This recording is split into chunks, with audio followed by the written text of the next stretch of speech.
multiple objectives of business. Objectives are the base for every business, which are needed in every area of its operations. Earning profit is not only the ultimate objective of any business, but also have to achieve some specific objectives in each and every area where business works.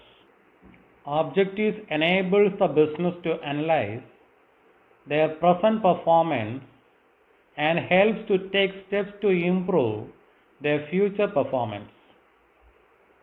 To achieve excellence, business requires multiple objectives. Some among them are as follows. ബിസിനസ്സിൻ്റെ ലക്ഷ്യങ്ങൾ. ലക്ഷ്യങ്ങൾ ഓരോ ബിസിനസ്സിൻ്റെയും അടിസ്ഥാനമാണ്.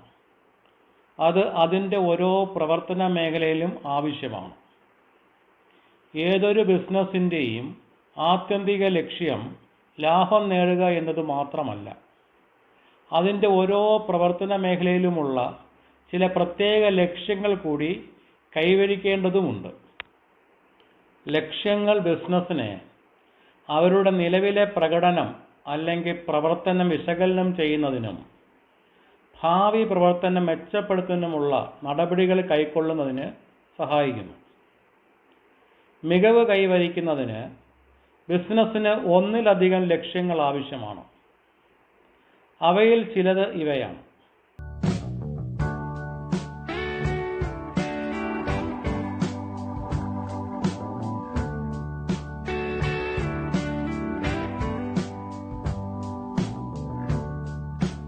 One, market standing. A firm can succeed only when it has a good market standing. Market standing means the position of a firm in the market as compared to its competitors. The position is decided on the basis of number of products each firm selling in the market. The firm which sells more will reach at the top positions. For getting good market standing, each business firms always offer quality and attractive products and services to their customers. 1. വിപണിയിലെ സ്ഥാനം. ഒരു സ്ഥാപനത്തിന് വിപണിയിൽ നല്ല സ്ഥാനമുണ്ടെങ്കിൽ മാത്രമേ അതിന് വിജയിക്കാൻ സാധിക്കുകയുള്ളൂ. വിപണിയിലെ സ്ഥാനം, മാർക്കറ്റ് സ്റ്റാൻഡിംഗ് എന്നാൽ ഒരു സ്ഥാപനത്തിന് അതിൻ്റെ എതിരാളികളുമായി താരതമ്യപ്പെടുത്തുമ്പോൾ എത്രാമത്തെ സ്ഥാനമാണ് വിപണിയിലുള്ളത് എന്നാണ്. ഓരോ സ്ഥാപനവും വിപണിയിൽ വിൽക്കുന്ന ഉൽപ്പന്നങ്ങളുടെ എണ്ണത്തിൻ്റെ അടിസ്ഥാനത്തിലാണ് ഇത് തീരുമാനിക്കുക. കൂടുതൽ വിൽക്കുന്ന സ്ഥാപനങ്ങൾ ഉന്നത സ്ഥാനങ്ങളിലെത്തും. മികച്ച സ്ഥാനം വിപണിയിൽ ലഭിക്കുന്നതിന് ഓരോ ബിസിനസ്സും എപ്പോഴും അവരുടെ ഉപഭോക്താക്കൾക്ക് ഗുണനിലവാരവും ആകർഷകരവുമായ ഉൽപ്പന്നങ്ങളും സേവനങ്ങളും വിൽപ്പനയ്ക്കായി വാഗ്ദാനം ചെയ്യുന്നു.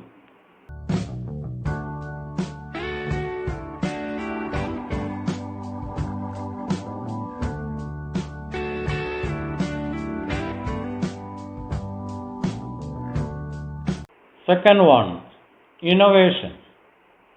Innovation means introduction of anything which is new. It may be the identification of new products or services, finding new or improved way of production, identification of new market and distribution system, etc.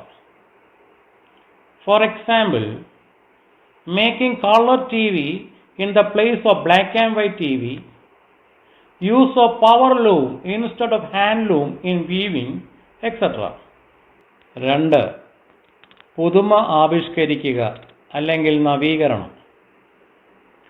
പുതുമ അല്ലെങ്കിൽ നവീകരണം എന്നാൽ പുതിയത് എന്തും അവതരിപ്പിക്കുക എന്നതാണ്.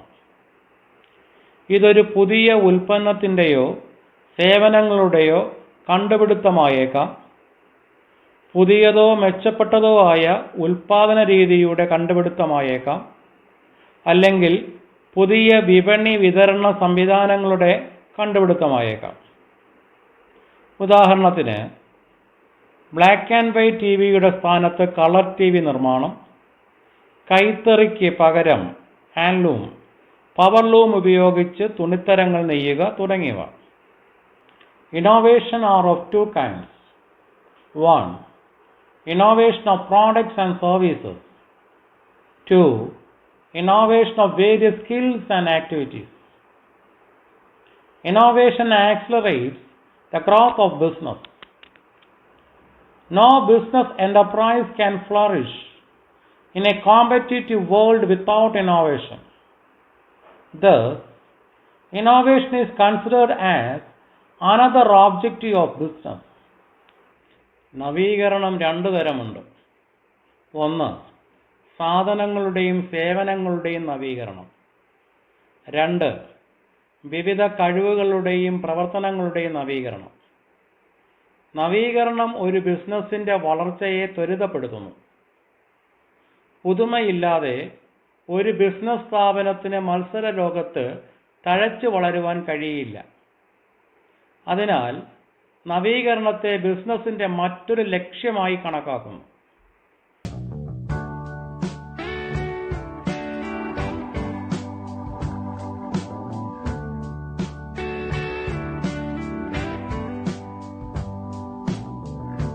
Third one, productivity. Productivity is another objective to be considered by business. It is used as a measure of efficiency. It can be calculated by comparing the value of output with the value of input. That is, comparison of value of product produced with the value of resources used for production. For continuous survival and growth, every business enterprise must aim at greater productivity. 3. ഉൽപാദനക്ഷമത. Business പരിഗണിക്കേണ്ട മറ്റൊരു ലക്ഷ്യമാണ് ഉൽപാദനക്ഷമത. ഇതിനെ കാര്യക്ഷമത അളക്കുന്ന സ്കെയിലായി ഉപയോഗിക്കുന്നു. ഔട്ട്പുട്ടിൻ്റെ മൂല്യവും ഇൻപുട്ടിൻ്റെ മൂല്യവും തമ്മിൽ താരതമ്യപ്പെടുത്തി ഇതിനെ കണക്കാക്കാം.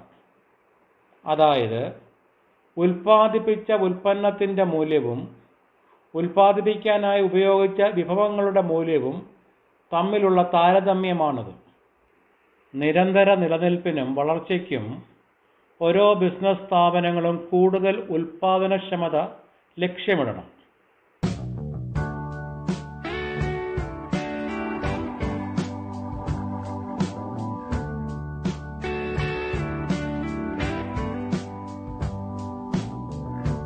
Fourth one, physical and financial resources.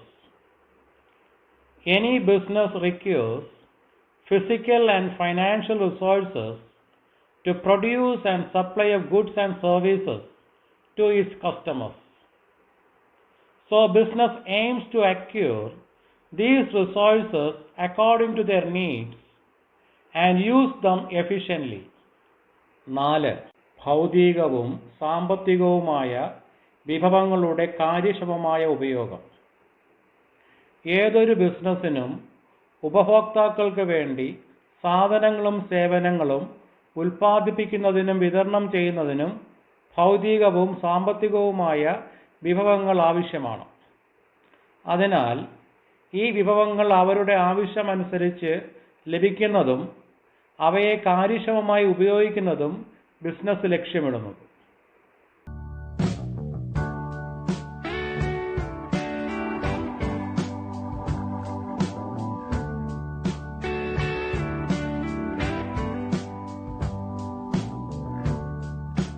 Fifth one, earning profit.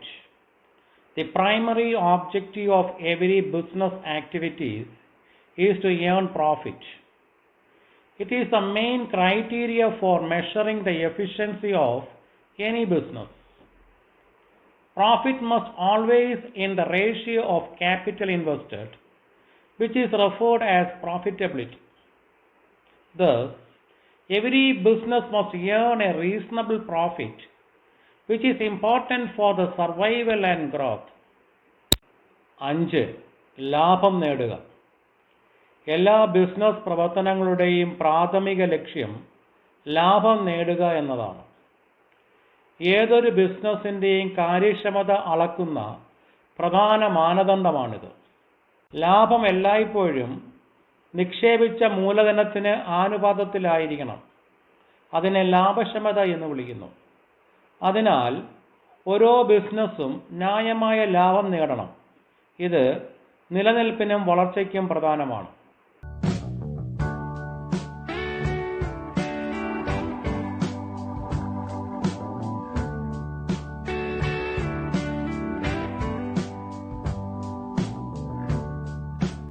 Sixth one, managers' performance and development. Various activities of business are conducted and coordinated by the managers. Therefore, managers must be motivated well to get the best performance. Thus, for every business, managers' performance and development are considered as an important objective. 6. മാനേജറുടെ പ്രവർത്തനവും വികസനവും. ബിസിനസ്സിൻ്റെ വിവിധ പ്രവർത്തനങ്ങൾ നടത്തുന്നതും ഏകോപിപ്പിക്കുന്നതും മാനേജർമാരാണ്. അവരുടെ പ്രവർത്തനങ്ങൾ മികച്ചതാക്കുവാൻ വേണ്ടി അവരെ നന്നായി പ്രചോദിപ്പിക്കേണ്ടതുണ്ട്. അതിനാൽ ഓരോ ബിസിനസ്സും മാനേജർമാരുടെ പ്രവർത്തനവും വികസനവും ഒരു പ്രധാന ലക്ഷ്യമായി കണക്കാക്കുന്നു.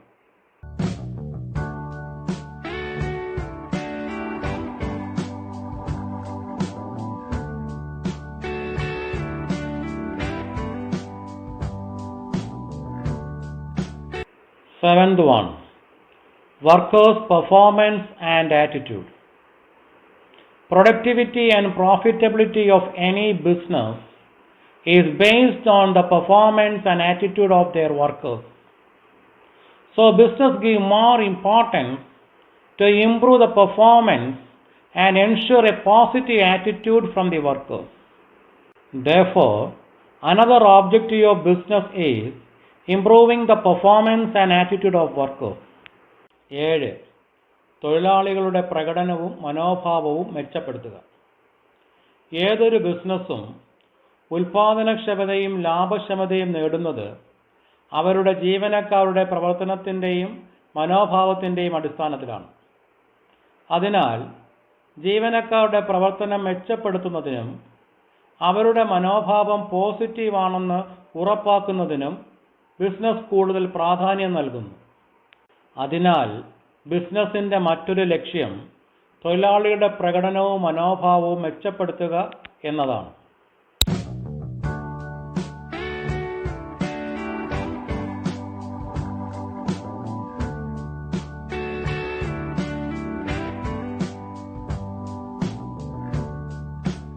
Eighth one, social responsibility. Social responsibility refers to the obligation of business firm to solve the social problem by using their resources and work in a socially desirable manner.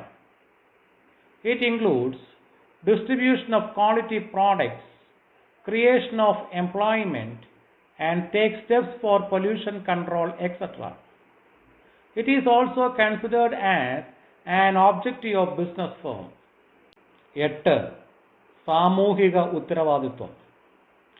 സാമൂഹിക ഉത്തരവാദിത്വം എന്നാൽ ബിസിനസ്സിൻ്റെ വിഭവങ്ങൾ ഉപയോഗിച്ച് സാമൂഹിക പ്രശ്നങ്ങൾ പരിഹരിക്കുന്നതിനും സമൂഹം ആഗ്രഹിക്കുന്ന രീതിയിൽ പ്രവർത്തിക്കുന്നതിനും ബിസിനസ്സിനുള്ള ബാധ്യതയെയാണ് സൂചിപ്പിക്കുന്നത്. ഗുണനിലവാരമുള്ള ഉൽപ്പന്നങ്ങൾ വിതരണം ചെയ്യുക, തൊഴിലവസരങ്ങൾ സൃഷ്ടിക്കുക, മാലിന്യ നിർമ്മാർജ്ജനം ചെയ്യുക തുടങ്ങിയവ ഇതിൽ ഉൾപ്പെടുന്നു. ഇതിനെയും ബിസിനസ്സിൻ്റെ ലക്ഷ്യമായാണ് കണക്കാക്കുന്നത്.